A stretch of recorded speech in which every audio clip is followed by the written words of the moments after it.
Hello, everyone, and welcome back to another day, another week, and yet another edition of the GSMC Fantasy Sports Podcast, brought to you, as always, by the GSMC Sports Network. My name is Christopher Shepard. Thank you all for tuning in. A lot to talk about in the world of sports, but especially in the world of football, both the NFL and college, over the weekend to kick off this week of the GSMC Fantasy Sports Podcast. I'm going to quickly go over my fantasy stars of the weekend in both the NFL and college football, and then all sights on tonight's doubleheader in the NFL for Monday Night Football as the Titans take on the Dolphins in a battle of teams basically fighting for pride right now, let's be honest, even though the Dolphins feel like they have a little bit more optimism to them. But then the marquee NFC matchup of the week, Seahawks travel to the Motor City to take on Detroit.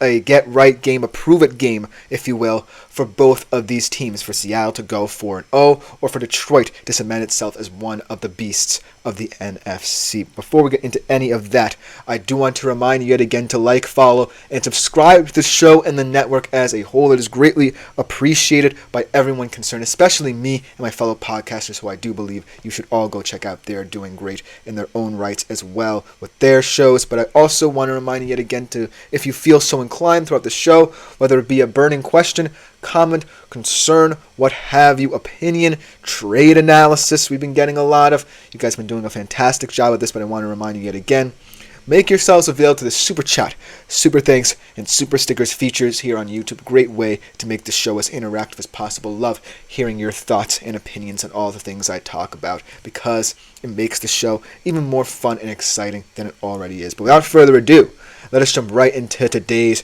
show, starting off with our first segment here, my NFL Fantasy Stars of the Weekend. Always a popular segment on the show. You guys love this segment.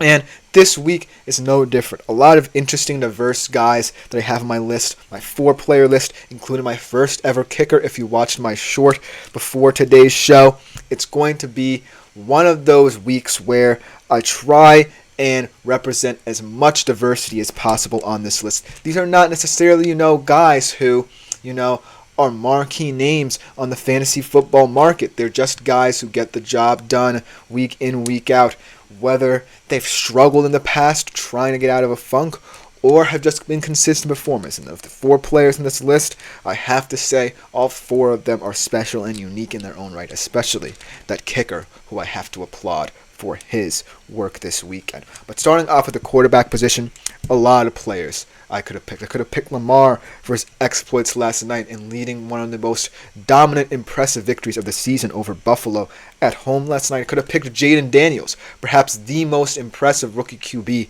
we have ever seen. I know that's a tall order considering the fact that we just had C.J. Stroud last season, but he has been performing very well, one of the best completion percentages through 4 games of any rookie at all. I could have picked, someone like Sam Darnold or Jordan Love, even though they had a couple of turnovers, there were a couple of issues in the game, they put impressive numbers. But when I have to think about fantasy QBs who potentially won the week, I have to look at a guy going up against a familiar opponent, one of his favorite opponents to play, and just consistently putting the hammer down on him, and that is Baker Mayfield. Take a bow, young man. Consistently becoming one of the sneakier fantasy options at the QB1 position. I think he warrants it as well. He's completely earned this. A lot of people thought he might fall off, considering the fact that Dave Canales left as the OC, now the head coach of the Carolina Panthers. In comes Liam Cohen, obviously of the Sean McVay tree, but perhaps not as well known as Dave Canales as being a QB whisperer. But he comes in, and Baker Mayfield's playing better than ever. His connection with his top 2 wide receivers and Mike Evans and Chris Godwin is better than ever. And he's just throwing the football at a very high rate. At home against Philly, a familiar opponent, like I said, 30 for 47, 347 yards, 2 touchdowns, 28.88 fantasy points. So not a bad day at all for Baker Mayfield. But if there's one thing that I did not like about his performance, was that I benched him in my own fantasy league, and I'm punching the air right now because he could be the difference between me being up big with Amon-Ra St. Brown playing tonight and, me currently where I'm at right now, 11 points behind this guy who also has someone playing tonight. So you got to take your breaks as they come. But Baker, I have to applaud him, even though I can't officially applaud myself for starting him. But, it is what it is in fantasy football. Now to the running back position, someone who I actually wanted to step up in my own fantasy team. So the irony of my top 2 fantasy stars, DeAndre Swift. Finally, a good performance for him as a Chicago Bear. 16 carries, 93 yards, 1 touchdown, 7 receptions, and 72 yards as well for a total of 29.5 fantasy points. But this is the performance. If you're either a Bears fan or a fantasy football owner of a guy like DeAndre Swift, you expect big things out of that you expected from the start. This was one of those things where I kind of felt like he was limited by what the Bears were doing offensively because it feels like they were trying to be too Caleb Williams-centric. But this game, they took advantage of what DeAndre Swift's skill set brings, and they really battered the Rams.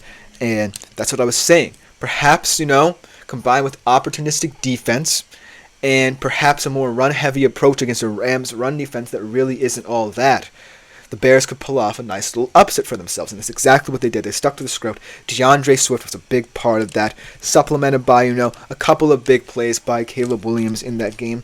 And overall, a very impressive win for the Chicago Bears, who are surprisingly sitting at 2-2 after what they've looked like for the past 4 weeks.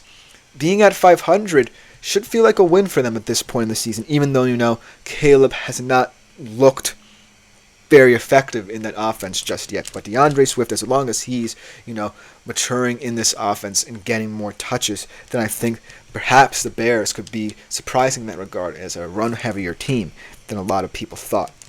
And then at the wide receiver position, this guy is your official statistical leader in receiving yards.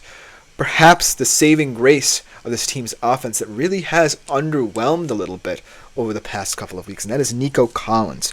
Nico Collins, like I said, a lot of questions about whether he would remain the wide receiver 1 for Houston. Now that Stephon Diggs is in town, he still is.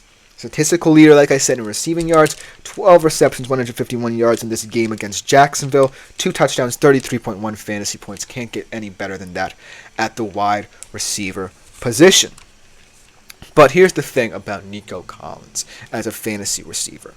As a fantasy receiver, he's really special in that week in, week out, that he's capable of having a big game. But when I look at the Houston Texans offense, outside of, the big game from Nico Collins, or the occasional big game from Nico Collins, it's really not necessarily the best fantasy team. What I mean by that is it's not the team with the best fantasy options. And so Nico Collins being an aberration actually kind of bolsters his case as someone who you should start week in, week out at the wide receiver position. And not for nothing, I think, if Houston plays in a lot more close games than we thought they would, Nico Collins will just become even more effective. Nobody, including myself, probably thought that game would be close, that Jacksonville actually would have a chance to win this game if they just stopped Houston on that game-winning drive. So it really comes down to, the fact that Nico Collins is a bigger X factor, not because of Stephon Diggs coming into town and being more of a supplementary piece, but as a guy who, in certain situations and in certain games, will get more touches down the stretch should Houston struggle late in games, much like we've seen them do. And so that's the reason why Nico Collins might be on this list more and more often for me in coming weeks. But at the wide receiver position, you can't get any better than him right now. But now, ladies and gentlemen, on this show, for the first time in the history of the GSMC Fantasy Sports Podcast, I give to you a fantasy star that is not a skill position player. A guy who might not even be the best kicker in the league. A guy who, kind of gets a little bit underrated in what's going on there in Atlanta, but a guy who at the end of the day was very integral in their win against New Orleans this weekend. And so, ladies and gentlemen, I give one of my fantasy stars of the week to Younghoe Koo. What a performance from this guy. One of the more underrated kickers in the league. Soccer-style kicker too, so one of those archetypes of what a modern-day kicker could look like. But Man, what a game from him. 4 for 4 in field goals, including a 58-yard game-winning field goal, the longest, I believe, of his 7-year career. 2 extra points made for a total of 20 fantasy points. That is a very impressive performance. It's more than some wide receivers even get. And you might be wondering, well, Chris, why are you presenting a Fantasy Star of the Week to Younghoe Koo? Well, if you think about it, kickers in modern-day fantasy football, they depend on, volume of chances they get per game. They're not a position where, you're consistently searching for more than just yardage and touchdowns. You're only focused on the one aspect of the game, and that is to kick. And if there's not a high volume in it, then your thoughts probably are leaning more towards why bother caring about what a kicker can do. Because I feel like I can rely upon my wide receivers, my running backs to sustain me. But Younghoe Koo at the kicker position did more than sustain you for a kicker. As Ishan Patel, welcome to the GSMC Fantasy Sports Podcast. Glad to have you here with a comment about his fantasy football team. He has Devon Achane, Sam Laporta, and Miami defense in PPR need 38 points. Am I cooked? Well, it certainly looks pretty dire considering the fact that, Miami's a weird team and Laporta is expected to play, but with an injury. But I think there might be a chance. 38 points is a lofty target, but Achane might be a huge focal point in that game. I feel like Snoop Huntley will open up a lot more avenues for the run game for Miami, and so I think that Devon Achane could be a huge X factor for this offense, especially seeing as to how they might lean more towards a run-heavy approach. As for Laporta, I'm not sure he's going to be as effective in this game. I'll talk about this a little later on in the show, but I feel like he's someone who, week in, week out, will always have the opportunity to get a high volume of targets. As Ishan Patel says, I feel like Laporta is due for a tutty. I think he could score in this game. It's going to depend on, Jared Goff's rhythm as well. It's going to depend on Ben Johnson's play calling because he's been very conservative in the past game for the past couple of weeks. And then if you're the Miami defense, I feel like you should be chomping at the bit here because you're facing a quarterback in Will Levis who should be really down in terms of confidence. If perhaps, he hasn't had those meme-worthy turnovers in these past couple of games, the Titans would be in a better situation right now than Miami. But that is where they sit. And so Miami should feel like they have a huge opportunity to put up a good defensive game against the Titans. Now, like I said, the last time these two teams faced each other, Will Levis somehow led an improbable comeback leading the fourth. But this game certainly feels different. So you might not be as cooked as you think you are, but it certainly is a tall task. But thank you for your comments.